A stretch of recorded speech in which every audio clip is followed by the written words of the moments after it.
Баршаңызға қайырлы күн, каналыма қош келдіңіздер.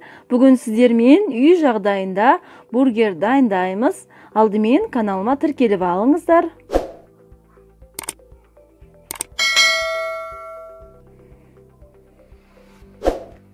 Толық құрамын видеоның астына қалдырып кетемін.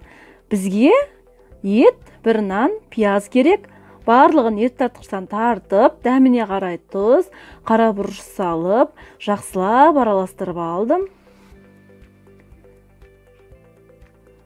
Енді домалақ етіп форма жасап, осылай қолымызбен қатты соққылаймыз.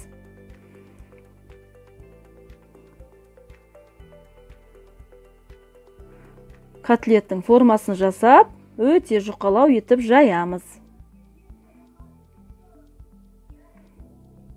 Осылай қолмен жайып шықтым.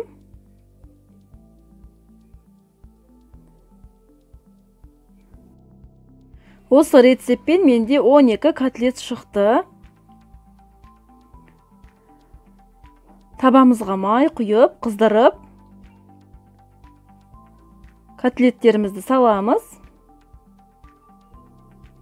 Баяу отта бетін жауып пісіреміз. Бірінші жағы пісті, енді екінші бетіне аунатамыз.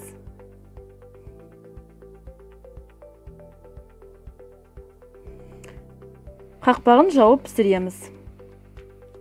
Мінекей котлеттеріміз бір-бірінен ажырамайды, осылай әдемі болып пісті. Енді помидор тураймыз. Үлкендеу помидор болғаны дұрыс. Осылай ұзынша етіп турап алдым. Осындай пекинский капуста қостым.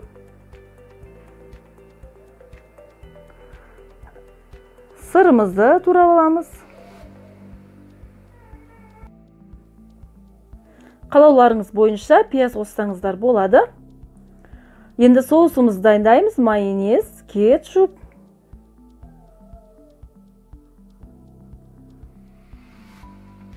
Және бір ас қасық горчичный порошок салдым. Барлығын араластырамыз. Енді тоқаштарымызды ортасынан осылай кесіп аламыз. Тоқаштың жасалу жолын алдыңғы видеода салған болатынмын. Осы видеоның астына ссылкасын қалдырып кетемін. 12 тоқаш шыққан болатын. Барлығын осылай біркелкі етіп кесіп алдым. Енді бургерімізді жинаймыз. Нанымызға осылай соусымызды жағып, алдымен капустаны, помидорымызды, ұзынша етіп туралған қиярды, пияз, котлетімізді ең үстіне сырымызды салып, беткі бөлігіне соус жағып, ағаш таяқшамен осылай шаншып қойдым. Мінекей менде барлығы 12 бургер болды. Сіздер де ауызашарға жасап көріңіздер. Назарларыңызға рахмет.